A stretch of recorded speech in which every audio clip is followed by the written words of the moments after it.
Where have my slides gone?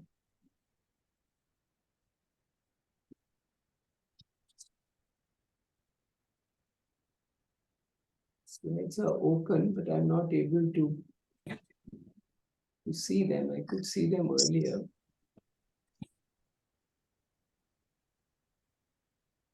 Yeah, 1 second. Okay.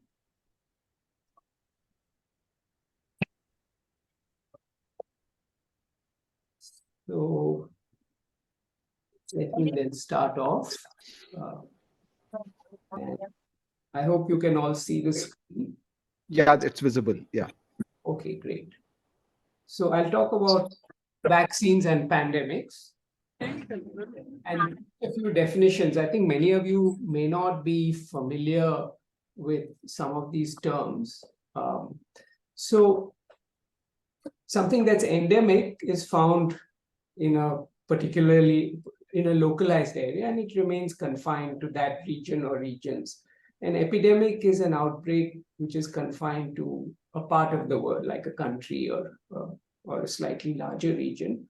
A pandemic is an outbreak that occurs over a very wide geographic region and typically of high prevalence, which affects many, many people.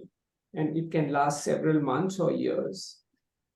And this public health emergency of international concern is something that gets triggered under certain circumstances, and then which require a coordinated international response to contain the disease, and WHO has to announce this.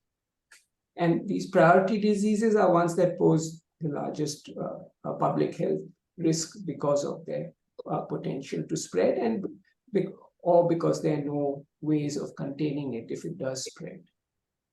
So there have been pandemics throughout history, and this just shows some of them. And right now we're here all the way down to the COVID pandemic, but there have been pandemics many, many years ago, centuries ago, in fact. And the Black Death or the bubonic plague was probably the largest one that we know about, which happened in the 1300s, 14th century. So these are the kind of death tolls that these kind of pandemics can take. The last major one we had was the Spanish flu a little over 100 years ago. And we have the ongoing COVID pandemic. It's not yet over. And we have ongoing pandemics in the form of HIV, in the form of malaria, and in the form of TB. So what might cause the next pandemic? Probably a zoonotic event, which means that a pathogen that was not really circulating in humans has been introduced into humans, typically through a mammalian source or possibly an avian species. And such a virus might be closely related to human endemic viruses, like influenza virus, for example. And as in the past, once you have a virus or a pathogen that can spread through the air, as we have all seen, it's impossible to stop. So it's likely that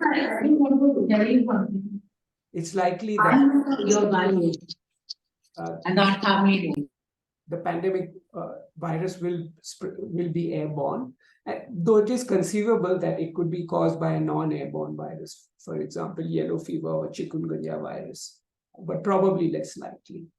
Now, how does the immune system react to infection? So the first barriers to infection, many of them are physical barriers, like the skin, for example.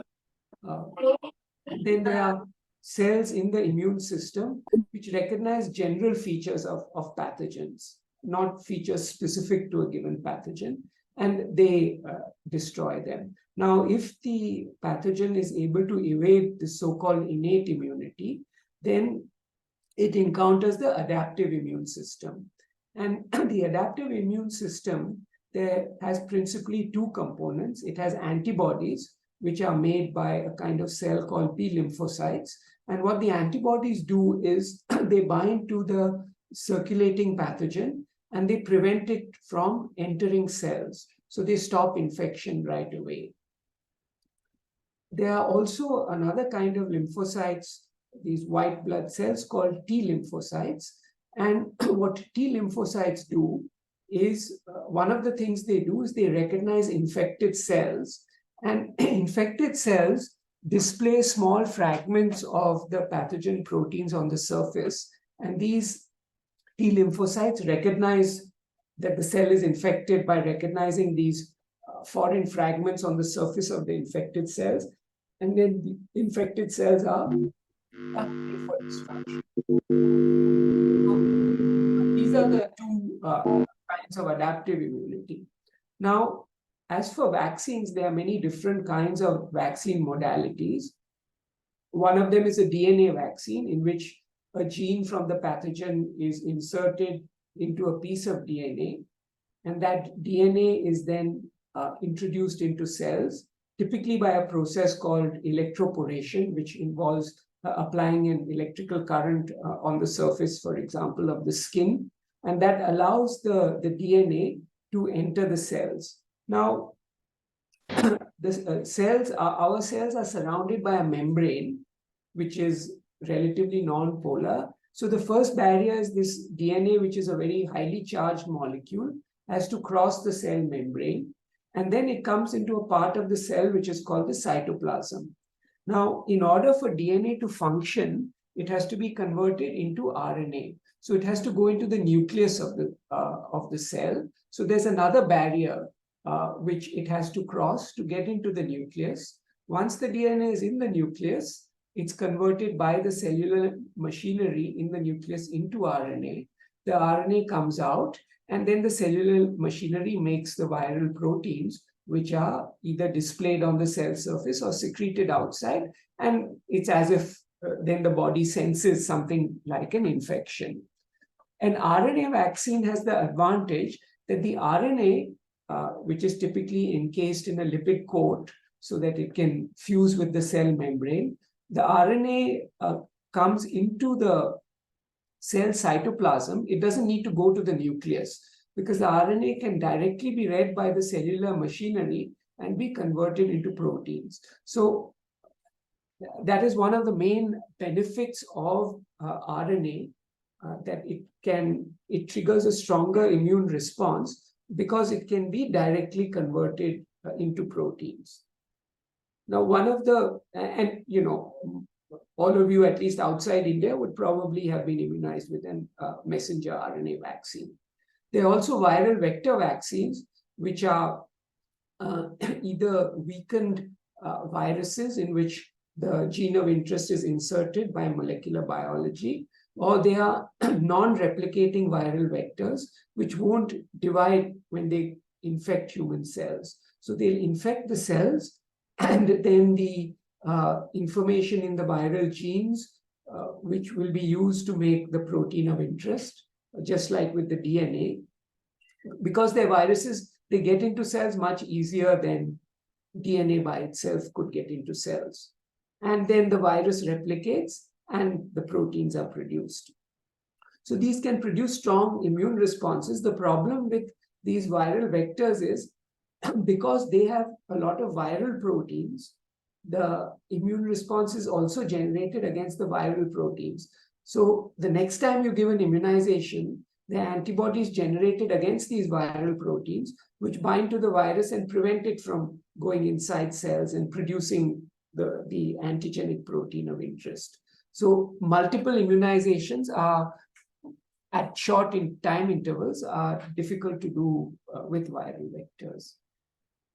Then there's the virus itself, the infectious agent. So that can be inactivated with heat or chemicals or radiation. And that's a very classical way of making a vaccine. You can also have a weakened form of the virus, which then doesn't cause disease. So the difficulties here are that large amounts of infectious virus need to be handled. There's a lot of safety testing that needs to be done. And in this case, there has to be a balance between weakening the virus and weakening the immune response. If the immune response is too weak, then it will, it won't work too well as a vaccine.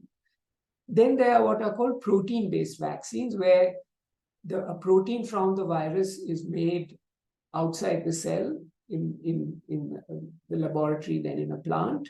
And then that protein is formulated and injected into the body and recognized by the immune system, and an immune response is produced. And this is a variation where the proteins are put on the surface of a virus-like particle. So these are the main different kinds of vaccine modalities. Now, the steps involved in creating a vaccine are, first of all, the lab research, which takes a few years to identify what are the genes or antigens that need to be included in a vaccine. Then researchers carry out studies in animals in the laboratory to see if their vaccine formulation is eliciting the desired immune responses. And then it goes into human trials. And these typically would take, these would be a multi-year process. Okay? A year or two for a phase 1, a bit longer for a phase 2. And then this is the stage where one actually is able to see the efficacy, because you carry out a randomized study where some people receive a placebo. Placebos are given here also. But in this case, now this is in the general population, and one examines the infections that have happened in the placebo group as well as the vaccinated group. So you get a measure of the efficacy. And then if the vaccine is determined to be safe and effective, then an approval is given for marketing. So typically this whole process would take 10 years pre-COVID. Now, during COVID, it was greatly accelerated. Now, once again, the approvals are taking a bit longer, though certainly quicker than the earlier time period of 10 years. So this is a map of COVID vaccinations worldwide in 2022, and the darker green means there are more vaccine doses. You can see there are very significant areas of the globe where there was very little vaccination. So the coverage during the pandemic was highly non-uniform. In India, we were relatively fortunate, but it still took some time for people to get vaccinated. And despite all the accelerated timelines, largely, at least in India, it failed to reach many of those who most needed the vaccine before they became infected. So it's actually been difficult to establish what was the efficacy and what was the utility of the vaccine in our population. Undoubtedly, it did save many lives, but how many is a little hard to say, because many people were infected or experienced the virus before they got the vaccine. So how does one go about designing a vaccine?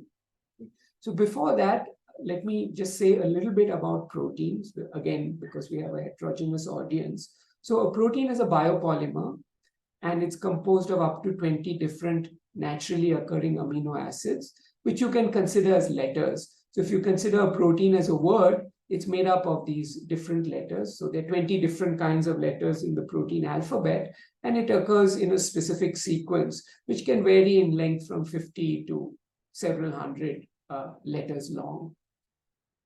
Now, the protein sequence can be inferred from the corresponding gene sequence. The reason this is important is that the technology to sequence DNA, our genomes, as well as that of other organisms, has accelerated dramatically. And at this point, one can sequence a complete human genome for roughly about $500. So because we can sequence the genome, we know all the proteins that are being expressed in a given organism. Now, many proteins adopt three-dimensional structures, complex molecular structures, and these structures are critical for their function because the protein has to bind other proteins. It has to bind small molecules. Most drugs function by binding to proteins. So the structure is crucial for its function and its activity. Nowadays, it's possible to predict the structure from the sequence. And this is a dramatic advance that has happened in the past couple of years, thanks to advancements in artificial intelligence and machine learning. So the stability of a globular protein is quantitated in terms of what we call the free energy of folding or unfolding. And that's the difference between the unfolded and the folded states. So briefly, if this is a folded protein, which is more or less a single kind of shape, it's in equilibrium with an unfolded polypeptide chain. And the equilibrium constant describing this process, let's just call it K. So this is the free energy, which tells us how much this molecule is stabilized over this molecule. And for a monomeric protein, in fact, for all proteins, this number is a function of temperature. So if you look at this free energy of folding as a function of temperature, you see that it's highest. So proteins are most stable, typically around room temperature, and they show a very interesting behavior of showing decreased stability at both lower and at higher temperatures. So when they lose, when you go to these temperatures, what that means is that you have more of the unfolded protein, which doesn't function, and that has critical consequences, as we will see, for vaccines. So now, what does all this have to do with vaccines?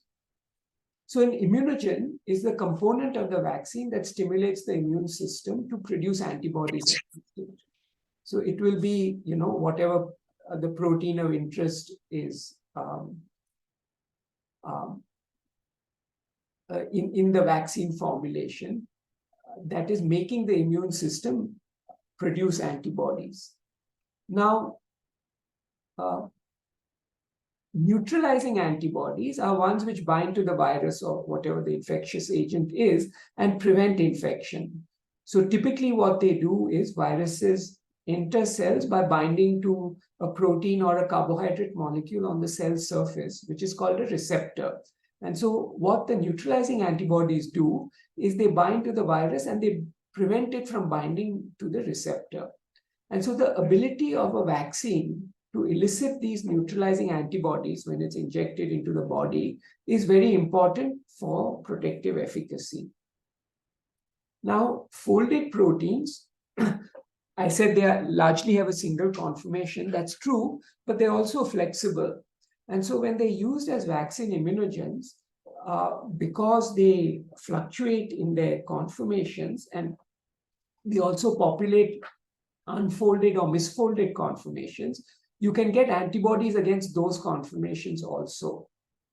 And those conformations, obviously, if you have antibodies, will not block viral entry into cells. And so they are useless. Sometimes they are, in fact, harmful.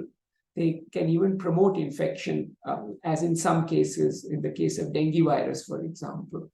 So protein stabilization through genetic engineering can enhance the elicitation of these neutralizing antibodies and thus the efficacy of the vaccine. And this is true for all vaccine formulations, including mRNA, viral vectors, etc. So often designing the right immunogen, the molecule that's going to make the body produce these antibodies, can be a rate-limiting step in vaccine development. Okay. So this is an illustration in the case of HIV, for which we don't really have a vaccine. So this is a folded surface protein of the HIV envelope. This is the part where it binds the receptor, which is CD4, on immune cells. And this is... Raghavan is giving a talk to our group. Oh, that? Was there a question? No, carry on, Raghavan. That was someone accidentally. Okay, so now in the case of the HIV surface protein, there's a lot of misfolded protein.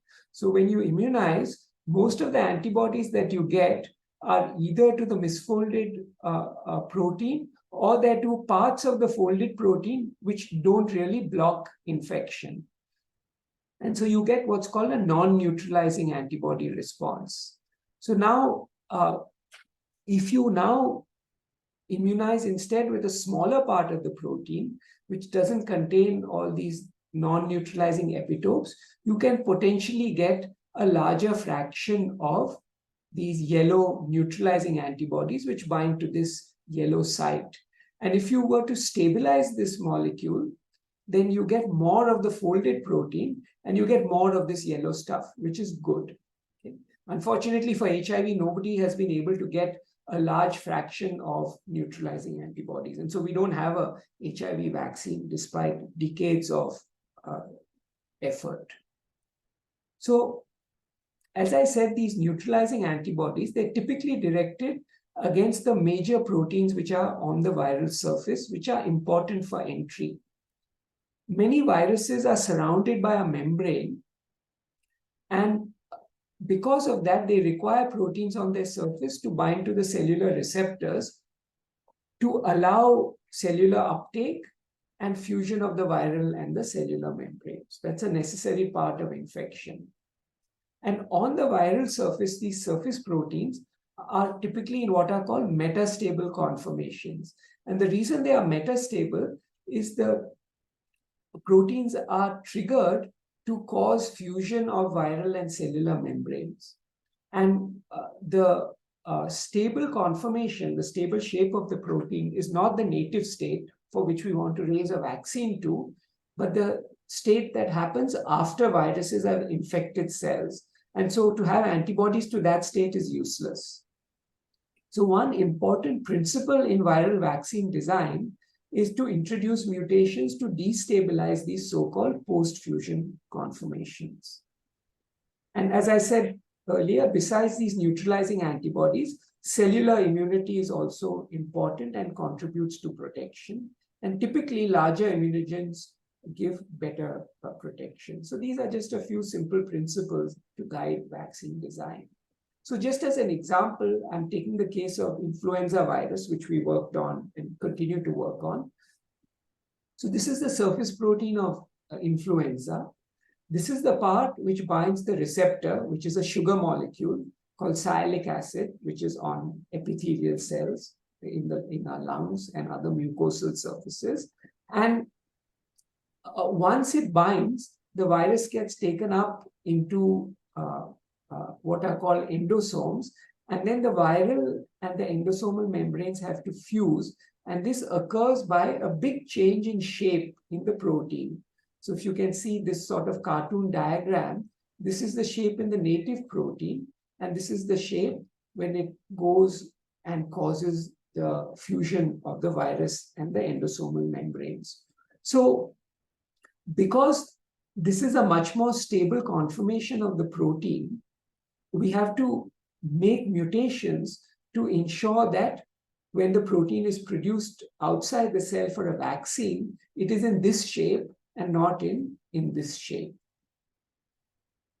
So what happens on going from this shape to this shape is we have very non-polar residues, right, with hydrophobic water heating side chains, which are exposed here and then they become buried here.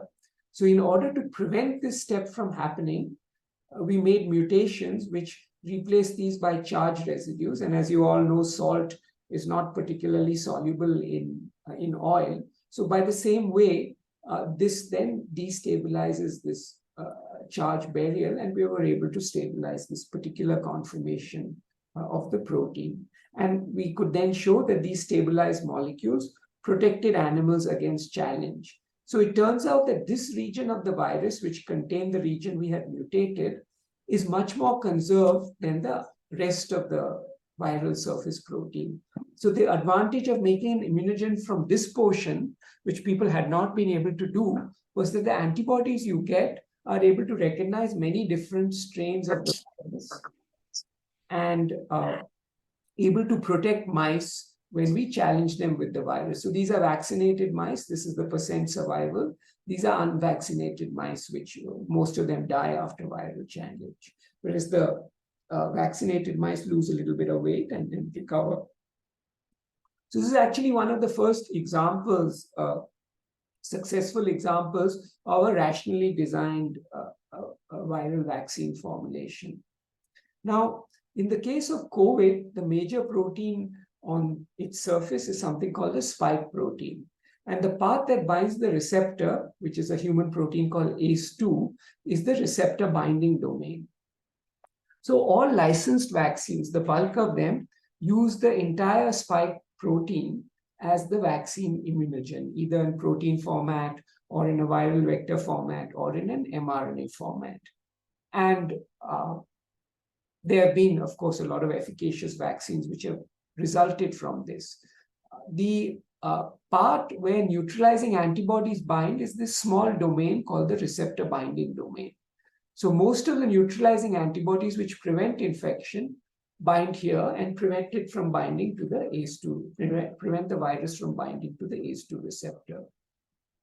So we showed early on in the pandemic that this protein, if we cut this protein out of the rest of the spike, it's very thermotolerant. So we can, when we freeze dry it, this protein is able to withstand very high temperature exposure, but it's not very good at eliciting antibodies.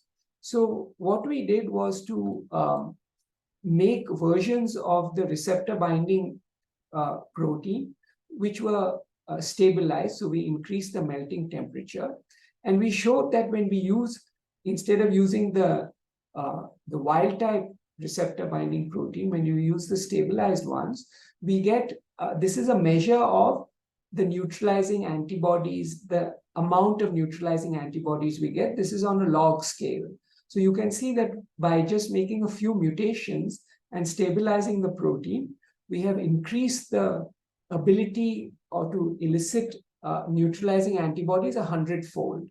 And so when you use the original starting receptor binding domain of the so-called Wuhan strain as a vaccine, the antibodies you get don't prevent viral infection of the Omicron strain, which arose in December 2022. Whereas with our stabilized antigen, we are able to still get very good antibodies against the Wuhan strain. So this shows how using protein engineering, we can improve vaccine efficacy. So it turns out that if you look at the sequence conservation in the receptor binding domain, as more and more variants arose during the pandemic, they had lots of variation in this region. There's another part of the spike protein which was much more conserved. So what we then did was we fused these two parts genetically and showed that when we do that and make a vaccine, it expresses at much higher yield than the spike, and it also retains protection after month-long storage at 37 degrees. These are just many different strains of the virus. This is the old SARS virus, which arose in 2003 and then disappeared, but caused havoc for a few months. And so the antibodies that we get are able to neutralize even even a different clade of the virus, which was the old SARS-CoV virus. And even after being stored for a month at 37 degrees. When we immunize hamsters and then challenge them, you can see that the unimmunized hamsters lost weight immediately when they were challenged with the virus, whereas the immunized ones were quite healthy. And this was true even with other variants of the virus. So we showed finally that when we compared this antigen to the full-length spike, the immunogenicity of our designed antigen was better than the full-length spike, which is somewhat of a big deal. And it elicited antibodies, protective antibodies against a very large number of variants of the virus. And if you look at the lungs now of hamsters that were challenged with the virus, these are healthy lungs where you see large alveolar spaces which can take up oxygen. If the animals were not immunized and challenged, you can see that all these spaces become filled, and it's difficult, the animals don't survive. These are with vaccinated animals, which have been vaccinated with the whole spike. And you can see that the lung alveolar spaces are not quite as large as in the unvaccinated animals. And these are with our vaccine. So we do slightly better than the spike, and it's a lot easier to make such a formulation. Okay. So now all this kind of protein and antigen design and protein stabilization is very important, but it requires knowledge of the structure of the protein, and experimental structure determination is difficult, and it's expensive, and it's laborious. So over the past couple of years, there have been transformational advances in this area using machine learning approaches to accurately predict structures from sequence.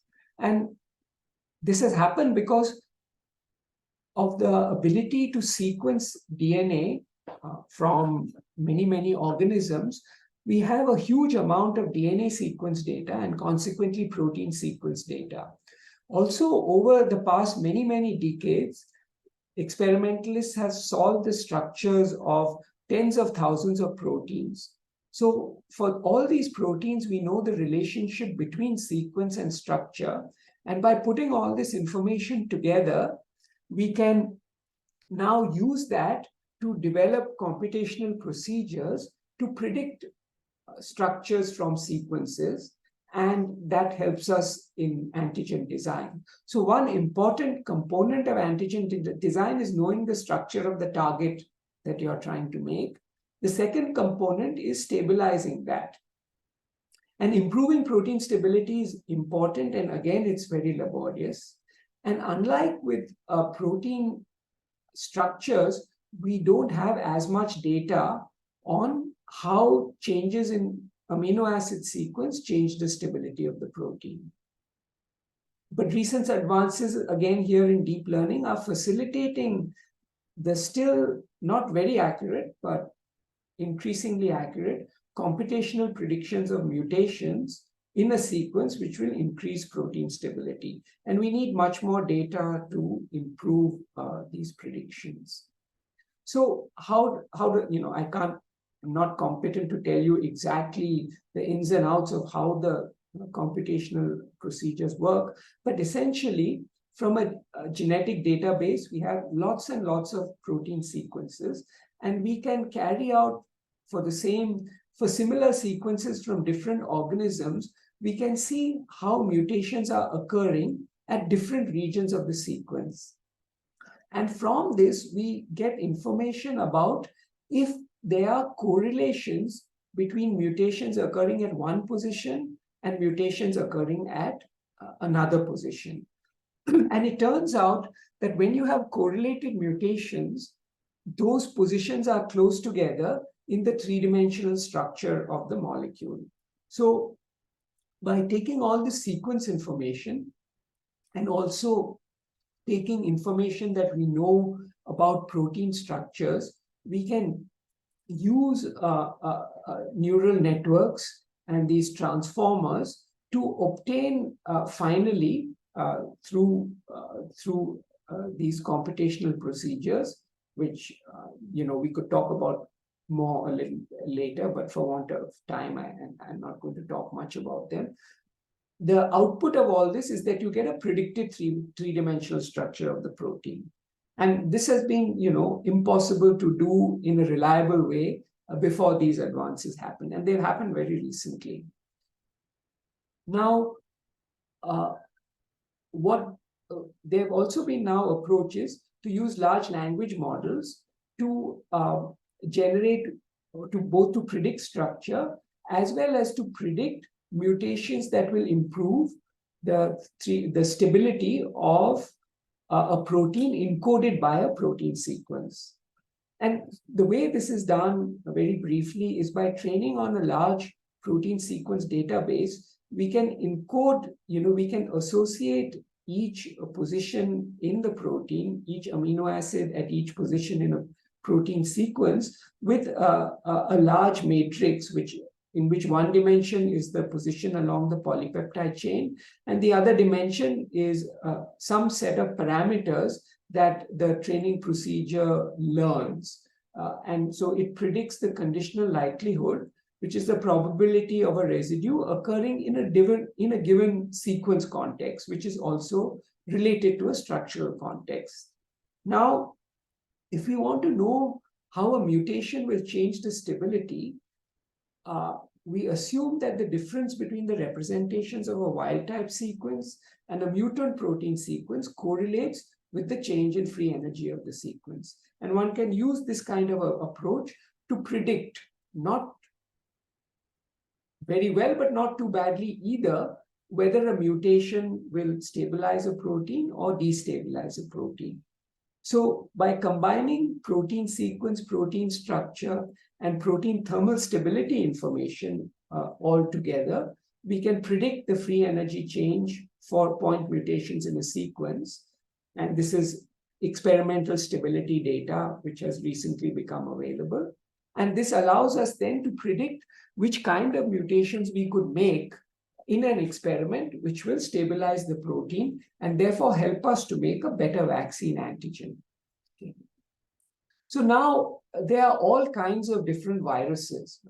So it's been estimated that there are of the order of 100 different viruses with the potential to cause severe human diseases. So the approach that is being taken is to develop vaccines from these different families, to take about 30 prototype viruses and develop vaccines for all these viruses and test them in phase 1 clinical trials. And then once you have a vaccine for one member of a particular family of virus, and you know that that works, then it becomes easy to develop vaccines for other members of that family. And then you can test those in animals and then keep them ready for if an outbreak or an epidemic or a pandemic should arise. So this is in fact what happened in the case of COVID. So a few years before the COVID pandemic, there have been other pandemics not pandemics, but there have been infections by coronaviruses. And there have also been serious epidemics like the SARS epidemic and the MERS epidemic, which is a Middle East respiratory syndrome, which has a high fatality rate, much higher than COVID. And so people were working because they thought that these were dangerous pathogens. They looked at ways of stabilizing the spike protein from these pathogens. And they found that there was a particular region of the protein where they could substitute two residues by an amino acid called proline.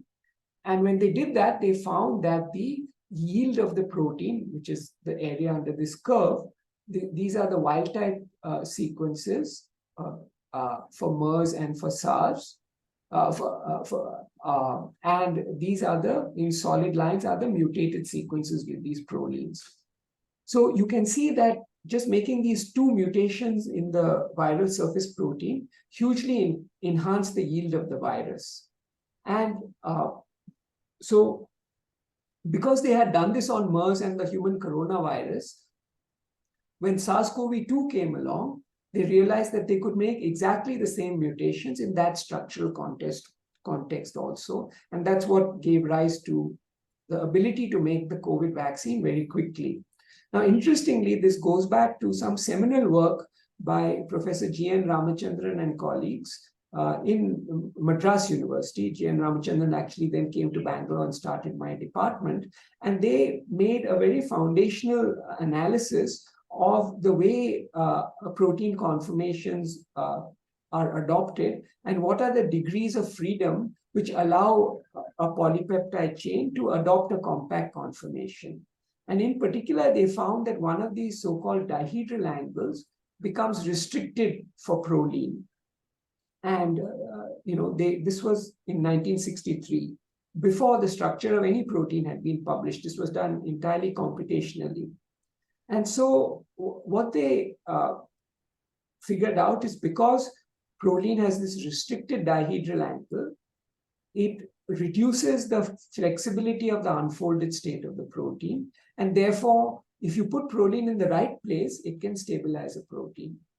And so many, many years later, we see that the introduction of proline at 2 locations in the spike protein by Jason McClellan, Barney Graham, and their colleagues was likely key to having an efficacious COVID-19 vaccine. And this is, it owes a debt to this very important work that was done many, many years ago in India.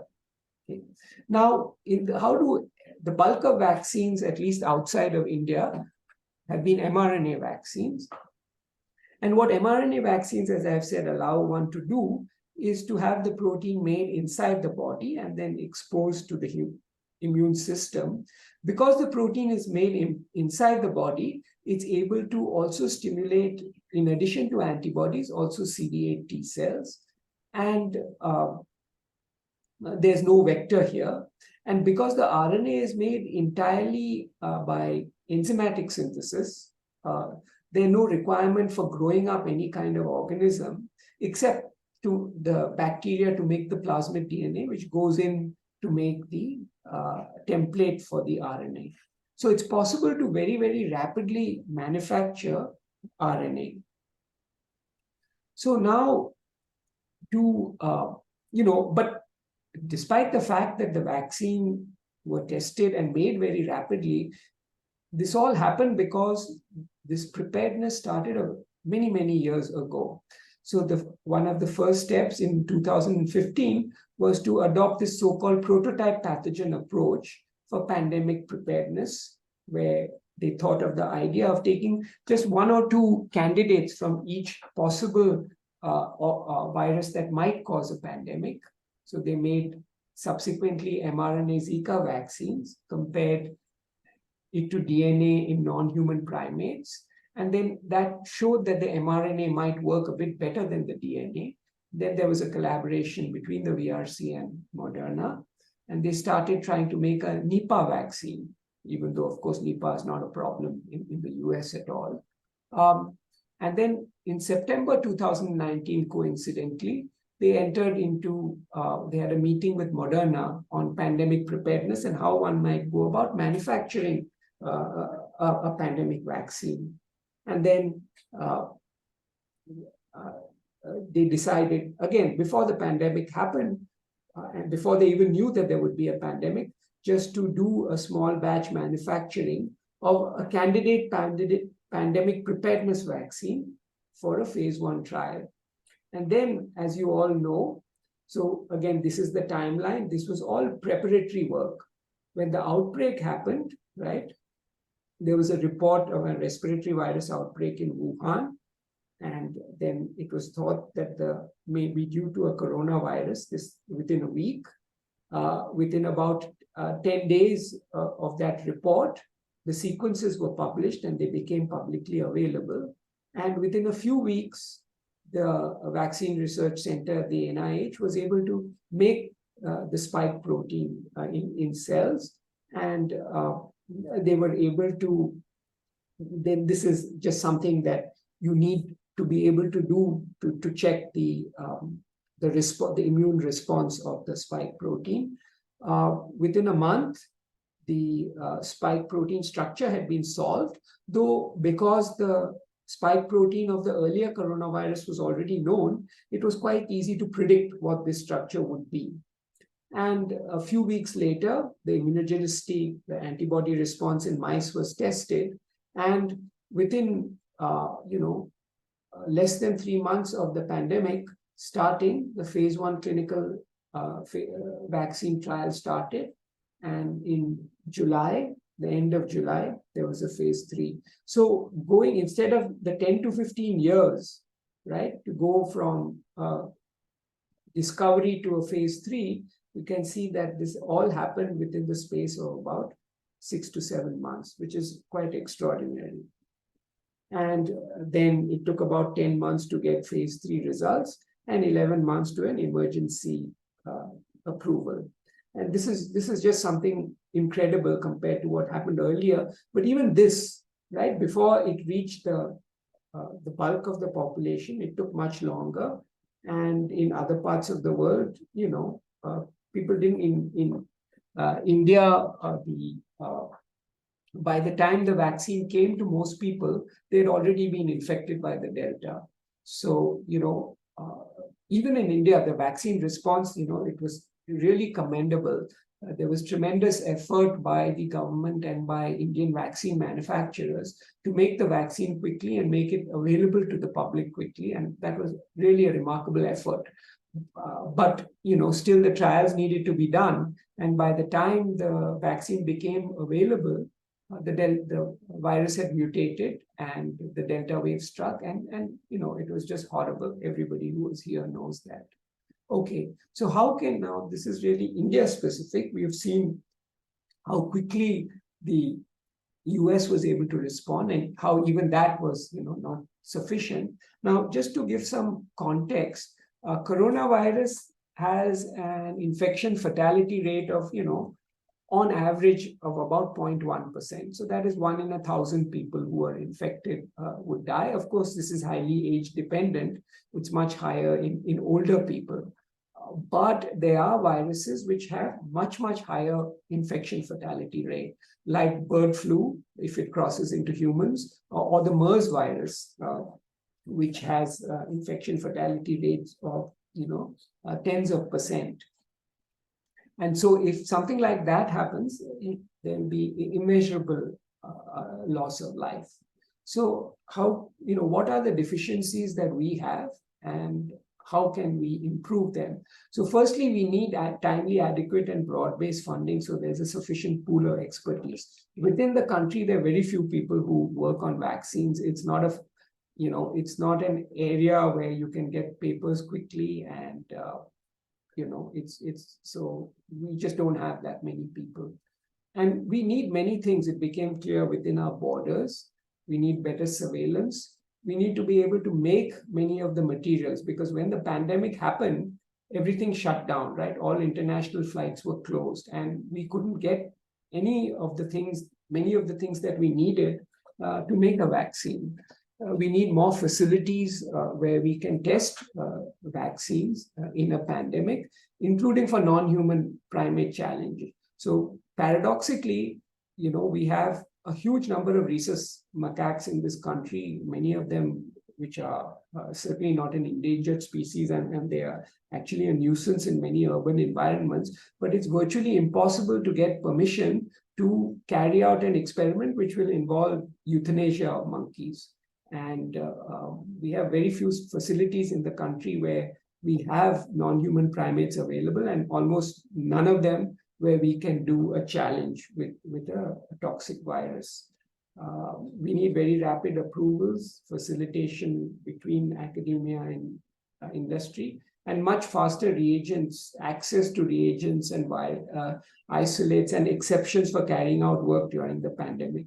So even IISc, where we have many good facilities, we were not allowed to work with the virus until 6 months into the pandemic, where 100 million people had already been infected by that time. The kind of regulatory pathways that we have in India are just not suited to innovator molecules, and they're not in harmony with international practices at all. And they really bog down the development of new vaccines and many key materials which are not available in the public domain in India. And we have very limited but growing expertise with mRNA vaccine technology. So just to conclude, and I'm happy to answer questions. There have been many recent transformational advances, but there are a lot of unsolved challenges, such as an efficacious vaccine for HIV remains, despite hundreds, well, I don't know, tens or hundreds of, certainly over $100 million going into HIV vaccine research over the past many years. And the rate limiting step often is finding the right immunogen or immunogen combination that will elicit a protective response.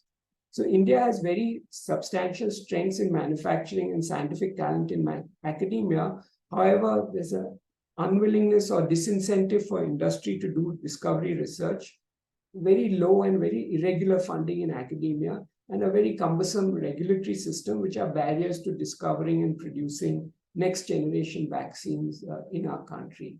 So finally, I would like to thank all the many people who have helped us in our efforts. These are all people at IISc, many of them in my lab and the lab of our collaborators who have helped do much of this work. Other people who at CSIR IITK in Chandigarh who have helped with many of the assays. At NCBS who developed a transgenic mouse line, and my collaborators at the Vaccine Formulation Institute in Switzerland who made adjuvants, which are immune enhancing molecules, available. And these adjuvants are also very closely held by pharmaceutical companies and not available many times for vaccine development. And the Gates Foundation together with them has been trying to make these available. And Minvax, the startup which I co-founded. Some slides I got from Barney Graham, one of the people who was instrumental in making the COVID vaccine. Some of the later slides about the NIH and pandemic preparedness, and Madhu, my friend from IISc Pune. And of course, IITK, Stanford, and Yale for starting me on this very interesting journey. And and thank all of you for your attention, and happy to answer any questions. So yeah, so before let's thank Raghavan for. Should I stop sharing now? Yes. Okay. Yeah. Yeah, get on. That was great. So I hope it was not too incomprehensible. I know that people are from very different backgrounds than what we do here, but I hope you got something out of it. Hey, Raghavan, this is Murli. I just wanted to share Shobha sitting right next to me. She's a molecular biologist, and she said you explained things so well. Oh, thank you. Especially to a lot of dumb engineers. I don't know if you heard that, but she added, especially to a lot of dumb engineers. Okay, yeah, sure. Anybody, Balaji or whoever, I don't know. Maybe Kapil will organize the questions, or There are a lot Yeah, of so I questions was in just the chat asking, can you box. see the questions in the chat box and maybe look at them? Otherwise, And Kapil can I can read decide them which out. ones to ask. just a moment. So I think that last question you have kind of talked about in the beginning. How many companies have, which SAP asked, which is how many companies have the capability to make mRNA vaccines, and does India have that capability? So in India, there are. It's hard to say. I think I would, yeah, I think you have to separate the question into two parts: manufacturing versus design. Okay, so design, there are very few labs in India that can make mRNA vaccines. My lab is one of the few, only because we got a little funding early on to help us. But you can count them on the fingers of one hand. And as Is mRNA, is that the future, you think? mRNA vaccines would be the future, you think?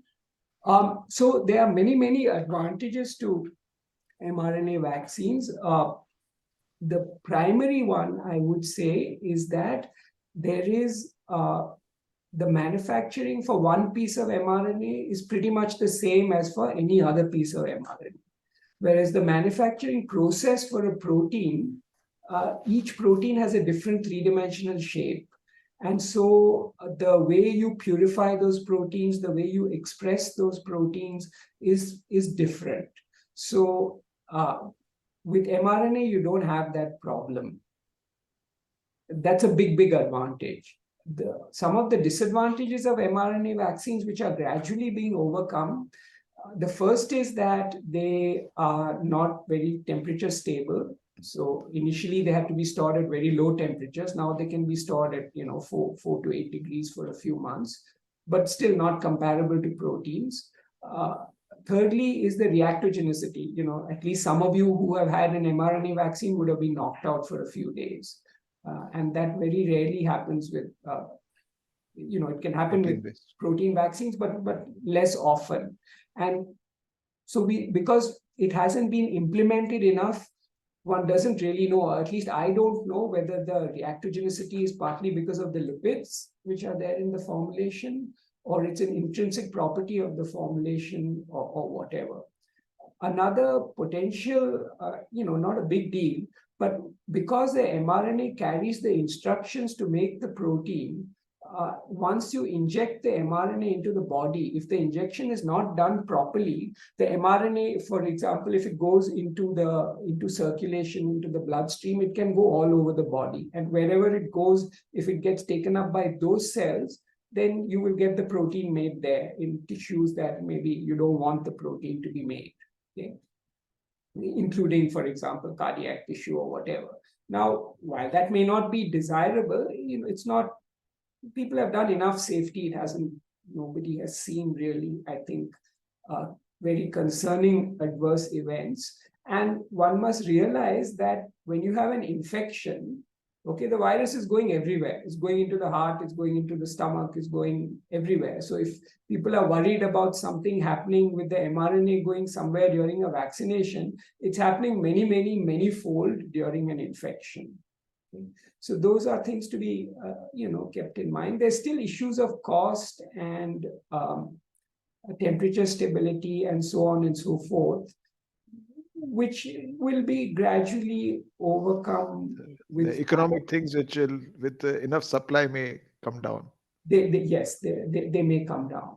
So there are certainly many advantages, but there are circumstances where, in certain combination vaccines, or I think in COVID, we were very fortunate that it was very easy to make a vaccine. The spike protein was highly immunogenic. It was not highly misfolded. And so it was easy to do. If that is not the case, then, some of these advantages disappear. Also, in the pandemic is different. Now, when you have to have an annual shot of a flu or a COVID vaccine, then many of these advantages no longer become so important, right? And so then they, it's not entirely clear which will win out. So if there's a lot of reactogenicity and the efficacy is no better, then people would rather have a different vaccine, in the long term. So it remains to be seen. Yeah.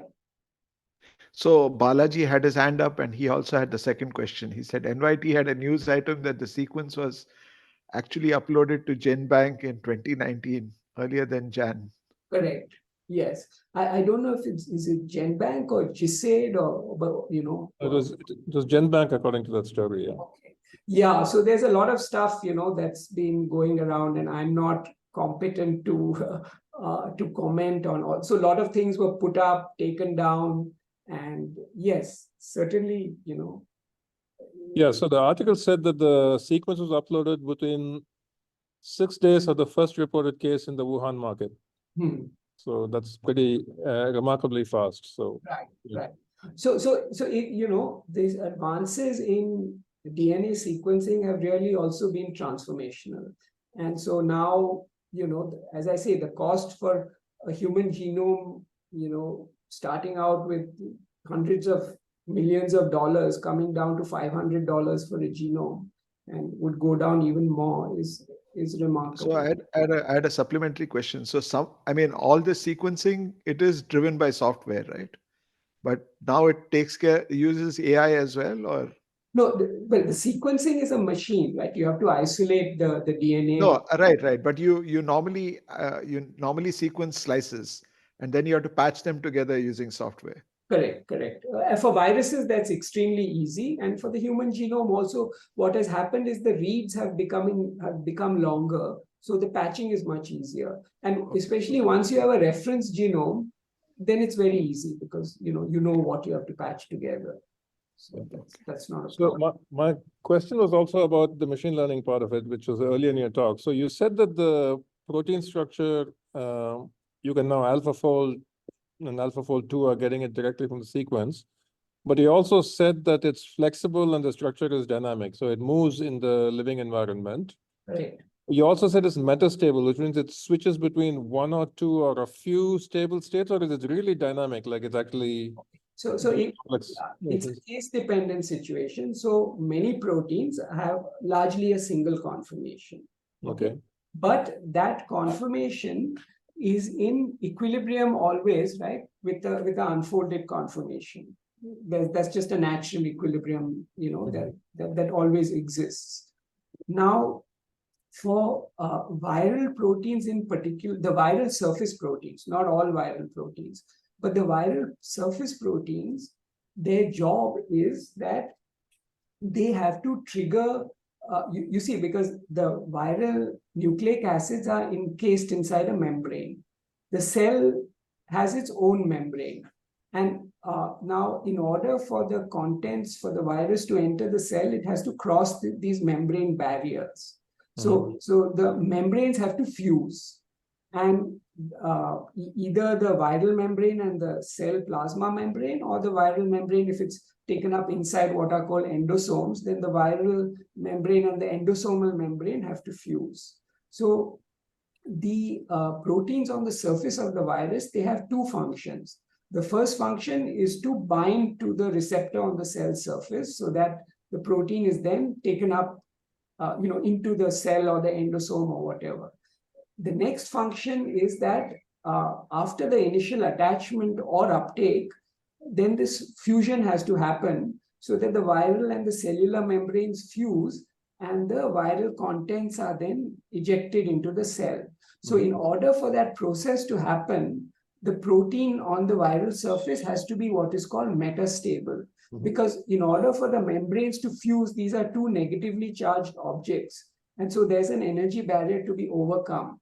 And that energy barrier is overcome largely in part by the, it's like what's called a spring-loaded, like a catapult or whatever, it's stored. And so so therefore the viral envelope proteins, what you see on the surface of the virus is not the most stable conformation. Yeah, so that was my question. So does the sequence to structure machine learning thing, can it find the not the most stable, but the different energy configurations, can it find those as well? Yeah, you see, the great thing about these learning approaches is they've tossed all energetics largely out of the window. Okay, so what happened in the past, whatever 60, 70 years, was people treated it as a physical chemistry problem in which you needed to take this sequence and fold it up in a three-dimensional conformation with some potential energy function with a minimum energy. So now instead, and that didn't work. It was too complicated. There were, long-range interactions and so on. But instead, now that you have all these structures and you can see the atom environments of, different atoms in different structures, it's just a pattern recognition problem. So there is no contribution. So as long as those structures are, the post-fusion structures as well as the pre-fusion structures are represented, then, you will, but are they in the PDB? I mean, they have to be in the PDB for it to be in. Because the post-fusion structures have also been determined. Okay. For many cases. Okay. And they're actually easy to determine, not for the whole molecule, but for parts of the molecule. So there are, of course, it's a challenge when a protein has multiple conformations to predict which one and how much of which will be observed and so on and so forth. But it's something that is gradually being worked on. So there's enough in the PDB to find the post-fusion structures as well. Yes, and the post-fusion structures are all very similar. So it's not that difficult anyway to know what they are. Okay, all right, thanks. Okay, so should I answer Srinivas as many of them? Okay, now some vaccines require one dose. Right, so it's a very good question and nobody knows quite the answer to that. So for example, when you take a yellow fever vaccine, if any of you have had to take it to visit certain parts of Africa, you're just given one, right? And it lasts basically forever. If you take a tetanus shot also, it lasts for years and years and years. And we don't, people have done a lot of studies now trying to analyze the immune responses which are produced by these vaccines.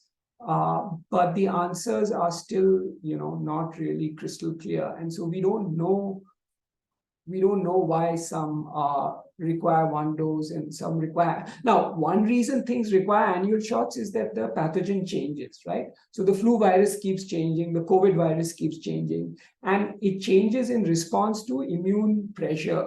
So obviously, because it's changing in response to immune pressure, the vaccine that you took last year is not going to work so well the following year. And there are many, many efforts of to make vaccines which you don't need to update that often, or which will, even when they're mismatched, give some degree of protection. And those are really, they're not easy to do. And, we and many other people are doing that. Now, okay, and that's also a very good question. The reason why the free energy drops. Raghavan, read the question a little bit, just Okay. so that. Sorry. So what is the explanation for why the free energy drops at low and high temperatures? Now, this is a very unusual phenomenon. Okay. So it turns out that if you look at the relative solubility of benzene in some nonpolar solvent and water, it turns out that what you would intuitively expect is that solubility increases with temperature. Now that is true when you go from the gas phase to the liquid phase. But if you compare solubility in a nonpolar and a polar solvent like water, it turns out that the relative solubility actually decreases in water as a function of temperature. In other words, the hydrophobic effect, which is a manifestation of this, is increasing as temperature increases. Okay. Now, the reason proteins unfold at high temperature is the same reason that ice melts. It's because as temperature increases, because melting is accompanied by a positive entropy, conformational entropy change, you get transformation to a disordered state at higher temperature.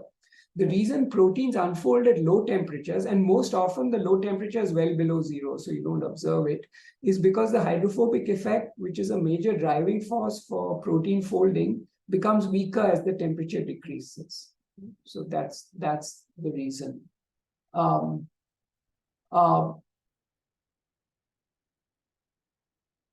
Yes, so, the third question is, it makes evolutionary sense for a virus to be less lethal or transmit at a slow enough rate to proliferate and not very fast so that it kills before it spreads to other victims. It's complicated. Now, one is, of course, that, the zoonotic viruses like the SARS-CoV-2 have not equilibrated with the human population, right? So there's still some stuff going on. And, it may take either tens or hundreds or millennia before things come to a stable. Unlike the cold virus. Yeah, well, the cold virus is also a coronavirus, and it's not lethal. But it's kind of stabilized. It's at probably, some rate. it's probably stable. Well, we don't know when it originally came how it was, right? So it's not necessary that every zoonotic virus that comes in is going to kill the organism. So we don't know. The other question was, some vaccines are oral and some need to be injected. What's the difference? There are very few oral vaccines actually. So polio, because vaccines have to be recognized by the immune system, and if you have them orally, then they have to survive the gut, right? And in order to be exposed to the immune system. So everybody would like to have oral vaccines, but there are very, very few which have successfully been made oral vaccines, and very often they're gastrointestinal pathogens, which are able to escape and demonstrate immunity. So most vaccines, they have to be injected. They could be inhaled also. So there's a lot of effort in trying to make inhalable vaccines. The problem with inhalable vaccines is when you inject, you know exactly how much has been injected. When something is inhaled, it's much less obvious. So that's the reason. Now, several stories say that COVID vaccines in India were not properly tested but released to score political points. So the problem, and this is a real problem in India, is that vaccine companies and the regulatory system does not insist that the trial data be publicly available. Okay, so we have several vaccines which have, been given to tens of millions or more of people, and we don't have the phase 3 data in the public domain. So that's a big issue. The second issue is that the post-marketing surveillance of vaccines in India is non-existent. So if they do cause adverse events, we don't know what they are. So you only hear them anecdotally. So yeah, this is an unfortunate fact. And will there be Raghavan, I will just say that just be careful, because you are in a government-funded institute. You don't have to necessarily answer every question. no, but this is the truth. This is a fact. No, Yeah, that's it's- okay. I'm just saying it because this is going to be recorded, and I don't want any issues. That's okay. I mean, this is stuff that should be done, and I have written it down also. And I think these things need to be improved. And I'm not saying that there was anything wrong with the trials, right? But the data must be in the public domain. If somebody is going to take a vaccine, they should know what the clinical efficacy of that vaccine was. Even if they don't know it immediately, but surely by now they should know what it is. And we don't. The other problem is, if the trials take a little too long, then you don't know the true efficacy because everybody's been infected already. So it becomes complicated. Well, all Raghavan, since PS has so many questions, maybe we'll take some of the other questions. I'm sorry, PS. Yeah, no, I understand. That's why I said ignore. Feel free to ignore any of them. I don't want to Yeah, monopolize. no. We don't want to ignore them, but maybe some of the other people had questions. COVID caused a lot of deaths in China, SAP's asking during the Delta wave in India, far higher than 0.1%. Well, 0.1% of 1 billion people is a lot of people. Is a lot of people, yeah. So one of the questions from Murali is regulatory barrier in India the biggest obstacle for say Minvax? It's yes. Funding, which we can. And the other one is that we aren't having annual vaccinations in India for COVID, but we are other not. places are. We are not. And everybody thinks that, COVID, whoever was infected has been infected. And, there's lots of other things to worry about. That is true. But also because of the regulatory system, companies like the Serum Institute of India, which are manufacturing updated vaccines for Novavax and distributing them in other regions of the world, are not currently, distributing them in India because, again, I can't say if this is absolutely true, but I believe it might be because they're required to do a clinical trial to show efficacy, which is completely absurd if it's true. Because, in the US and in the flu vaccines, which have to be updated every year, once you've done the clinical trial of the original vaccine, you don't have to do another clinical trial. Right? Okay. So, but if you have to do a clinical trial for every variant, nobody will ever get any vaccine, and it is required because the elderly people are getting long COVID. People are getting elevated sugar levels, elevated cholesterol levels, heart disease, all kinds of things are happening. And but there also has to be public messaging to tell people that, by taking a vaccine and not getting sick for a week and not exposing yourself to all this is a beneficial thing. And if that message doesn't go out, then nobody knows this. So are you advising us to get a shot for COVID every year? But you can't, SAP. There's no can't. No, Unless you go to the US, you if can't. If we go out, should we get it? Definitely. Okay. Nitash had a question. Yeah. So I first want to say that I'm very proud to be your friend. Likewise. Nonsense. The question that I had was about long COVID. Uh, uh, my sister got COVID a year and a half ago, and she still can't smell or taste anything.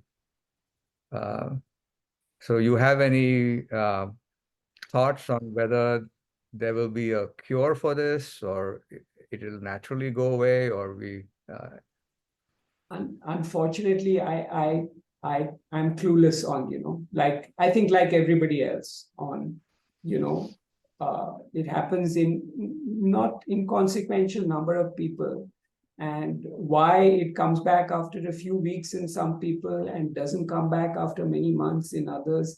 I think people are, I think they're still trying to figure that out. So, Interesting. Thank you. So maybe we can get back to one of BS's questions. So he's saying, is mRNA some kind of very difficult technology which can't be done by smaller companies, only big pharma? No, I think mRNA is not difficult to do. It needs the right kind of machinery to do the formulation, and it needs there are various intellectual property barriers that need to be overcome. You need to get the appropriate licenses, and it's not. No, I wouldn't No, say. so again, Raghavan, I would like to understand, because is the distinction between the design of the vaccine or the because a lot of manufacturing was done in the Serum Institute, right? Correct. Which so but the does exist in India. No, manufacturing exists. It's not so. mRNA requires so what happens when you make an mRNA vaccine, at least the bulk of mRNA vaccines, is you make the mRNA, which is straightforward to do. It's done in test tubes, and that's not. It's easy to manufacture. The next step is that you take the lipids and you mix the lipids in certain ratio of the lipids in ethanol.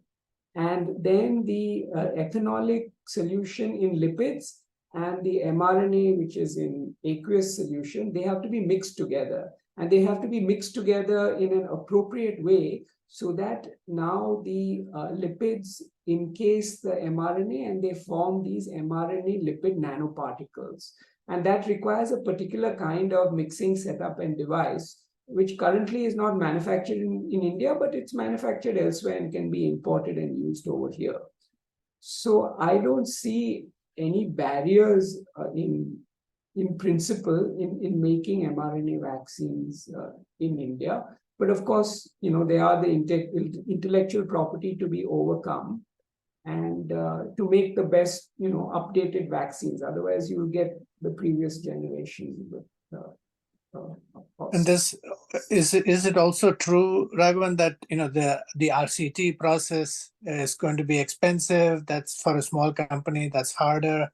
And also, how do they get the revenue from selling the vaccines if no one is buying those vaccines at a high enough price? And correct. The commercial barriers. Correct. That is the problem. So, the Gates Foundation and all other people are establishing all these mRNA vaccine platforms in Africa, right? Because they think that that's the way, if a pandemic or epidemic comes, and there is, some truth to all that, if these distribution issues can be overcome.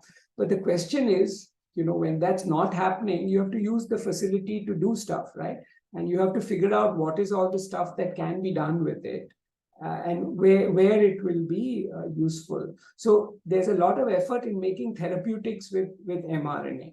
Okay? The problem with that, one of the problems is mRNA has high reactogenicity. Therapeutics need to be given often, and they have to be given in very large doses. And so both of these are impeding in some ways the therapeutic application of mRNA. Maybe at some point it would be overcome. So you're right. The challenge is to find enough modalities where you can use the mRNA so that the facility is used, and the price has to be something that people are going to be able to afford and pay. So those are the barriers. Yeah. Let's come to one more of I think Pavel BS's questions. for a long time. Pavel had some question. Yes, I have a question based on your public domain content about the testing results. So my question has three parts. One is, what is the cost of each of testing for vaccine development as the total cost of development, and particularly in which of the phases the antibodies are being actually measured specifically? And the second one is, do you think as the vaccines are getting more precise, the need for testing should be bigger or smaller than they have been in the past? And the third is something between the question and the comment, is that, you know, now due to the development in social media, everybody can post in public domain what they had for breakfast. Is there any type of less regulatory framework where, especially in poorer countries, people can, you know, share their reaction to vaccine and share their well-being, which is maybe less quantitative than measuring antibodies? Right. So, you know, the testing for antibodies is not particularly expensive. The costs for clinical trials, a lot of the cost is in the manufacturing, at least for proteins. I don't know how it works for the RNA. So the GMP manufacture, if you already have the GMP manufacture set up, if you're a manufacturer, it doesn't cost very much. But if you don't have that available to you and you have to outsource it to somebody, the GMP manufacture costs much more than the trial itself, especially for the initial phase 1 and phase 2 trials. So the major cost of the trial, if you're not a manufacturer, is the GMP manufacture. It is true that as things progress, regulatory agencies demand more and more information about vaccines, and the testing does become somewhat more elaborate. And in terms of your question about whether social media and could be used to get information about vaccine trials, I think that's certainly a very good thing to do. They can measure gross safety signals from social media. It's very difficult to measure vaccine efficacy, because even in a phase 3, a person or any trial, the participant doesn't know whether they got the vaccine or the placebo until things are, you know, unblinded and told to them, and that can take some time. So I think getting measures of efficacy is very hard. Getting measures of immunogenicity is, at least antibodies, is very easy to do. It's not particularly expensive, and it should be put in the public domain, you know, because they are reasonably well correlated now. You know, there are correlates of protection, but if that is not done, then you know, we don't know. And so Raghavan, there was another question from BS about safety of samples which you need to use for testing, animal testing. How is that? How difficult is that to manage? No, so you do it's called GLP safety toxicity studies. So the materials have to be made under good conditions, not in GMP conditions. And then they are put into animals in a regulated environment. So you can't do it in your laboratory. You have to do it at an outsourced provider. It costs roughly about 50 lakhs to do a GLP safety toxicity study. Now somebody can translate that into dollars. I don't. 1 crore is about what? $1 million is 8 crores. So you can, 50 lakhs is half a crore. So, yeah. Sorry, did I answer the question, Kapil?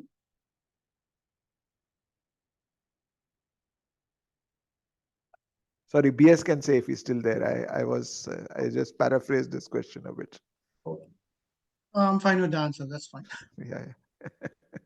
Anyway, yeah. So, are there any more questions or comments. I think there are some more. I think you did mention and you did discuss with Balaji this question of how AI can help a little bit in the vaccine thing, but do you really think that it will change the way we develop vaccines? I think so. So I think that, well, there are two ways. The first is that you can predict the structure of the protein, even if you don't know it experimentally. And for a new virus, that can be very useful. If people adopt this so-called prototype approach, then you'd already have the structures of a close relative. So it's very easy. But more important, if you can predict how to stabilize that protein and make it, in a form which is going to be immunogenic. And to do that experimentally is possible, and it's getting faster all the time because of advancements in cell culture, also in DNA sequencing. But if you could predict with even, let's say, 50% accuracy, right, that such and such mutation would be likely to be stabilizing, and you could just make those very quickly, test them, and then put them all together. So that would be certainly a very useful thing, and it'll happen. It's just a matter of time, acquiring enough data. So I don't want to again monopolize, but I just have one question. Maybe you can answer it some other time when you got time. I'm just curious about cancer and viruses and things like that. So both are basically immune system not able to recognize a foreign thing. So just like you are able to develop vaccines for viruses, why can't we have a vaccine for cancer? I think the problem with cancer, you see, the thing about the virus, like cancer is like HIV. It's probably a good analogy. A virus like SARS-CoV-2, it mutates, it doesn't mutate that fast. So, by the time it developed, if you look at the initial mutation rates that happened, they were relatively slow. The first vaccines could even be developed in that time. The problem happened because the virus had infected so many people. Each host becomes a new source of mutations in the virus. So if we had great vaccine coverage 1 month after the vaccine entered the human population, it would have been wiped out, right? But after it's been in, billions of people, it's mutating all the time, and vaccines are never going to keep up. Now with HIV, it's integrated into your cells in your body. You can't get rid of it, and it's continuously mutating. So just to give you an analogy, if you take the variety of HIV virus in one person, okay, in Africa, in the areas where the infection rate is high, the viral diversity inside that one person is more than the viral diversity of influenza all over the world in 1 year.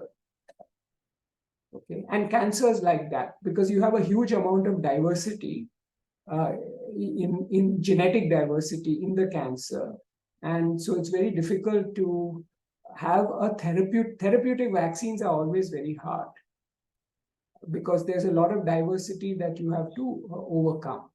So that's why prophylactic vaccines are much easier. Raghavan, in the old days, X-ray structure were kind of the definite three-dimensional knowledge of a protein structure.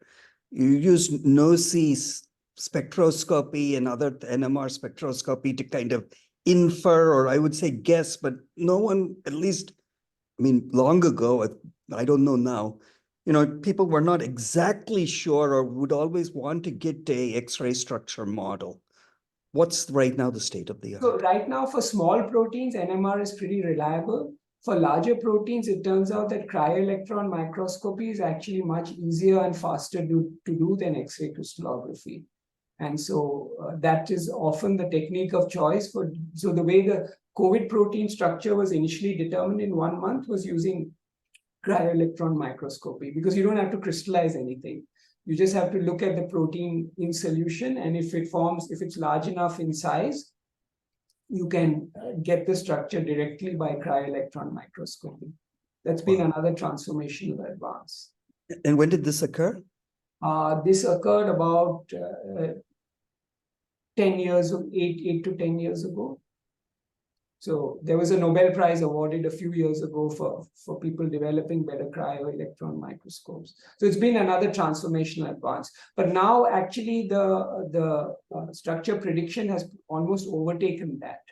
So You think the structure prediction is that good? Because it used to be terrible. This used to be horrible, 20 years. In many cases, it's atomic resolution. And what is equally valuable is that the computational prediction comes with error estimates about which regions of the structure are reliable. Wow. So a lot of people are, just like they're out of jobs in the software industry, they're out of jobs in. So this work of Madhusudan Motwani and 4 others is very relevant here. Yeah, because of this aspect comes from that, I think, this PCP. Yeah. I see. Raghavan, 2 quick questions. One is, you developed a vaccine, where is it being used? And the other, like we were given 2 doses of the Covaxin. Do you advise, if a person has a choice, to take different vaccines or doses of the same vaccine?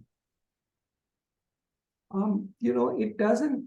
I think what one should do is to. So, what was your first question, sir? Where your vaccine is being presently used?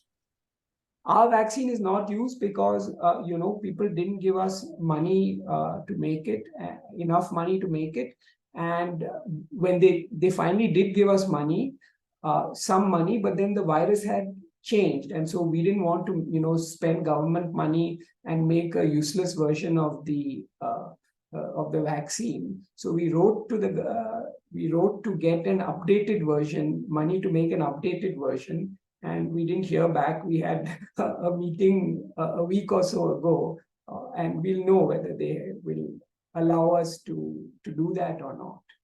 So you haven't heard from them yet. We haven't heard from them yet. Now, one of the I can't say that one of the general views, everywhere, is that why have a COVID vaccine? Because nobody's taking it. But one of the reasons people are not taking it, A, people don't know the value of the vaccine, and B, there aren't any updated vaccines available. If there were an updated vaccine available in India, I would take it. But since there's nothing, then why should I take a vaccine which is totally not going to do anything? Now, in your other question, Sap, about which vaccine you should take and whether it should be different from what you got before, you should just take the best vaccine that's available. So in the US, for example, some people were initially immunized with an adenovirus vector vaccine, an Ad5 vaccine. And all of them later were, because it was found that the mRNA vaccines were working the best, they were all told to just get a booster shot of mRNA. So, whichever is the best, whether it's the same or different or whatever, you get boosted with. Now, in India, again, we had the completely ridiculous situation that you had to be immunized with whatever vaccine you got the first time, because there was no clinical trial done which, had the effect of having 2 different vaccines. But on the other hand, there was no clinical trial done where you got vaccinated after infected, or but people were taking vaccines after that. So there has to be some logic in this process, which is just which is not there in how these things are set. There's some economic and political logic, perhaps. I mean, maybe. No, I don't think in this case, I don't think so. I think it's just the case that there is some socially it may be easier to organize if you have the same vaccines. And no, I don't think it's that. I think it's people who are deciding on all these things. They have some view, and that view is not really grounded on logic, I think. Not evidence, not evidence-based. Not evidence, or not, what you might theoretically expect. Now, you can't do clinical trials for every possible combination of things. It's okay to do a little bit, but to completely legislate, especially when there is some evidence that one of the vaccines was better than the other, right? Then there's no reason that people who got the one that wasn't as good should continue to have to take that. I mean, that is just wrong. Okay, are there any more questions or comments? If not, let's thank Raghavan once again for a wonderful talk, and SAP and Kushro for making this platform. And we'll see you next time there's a talk. Great. Thanks a lot, Raghavan. Yeah, thanks. Thanks, Yeah, Raghavan. thanks. Bye. Thanks, Raghavan. Next Take talk. us a TED Talk. Yeah, you should do one. There are Yeah. several people asking for it. Okay then. Thank you. Bye, guys. Okay, bye guys. Bye. Bye, everybody.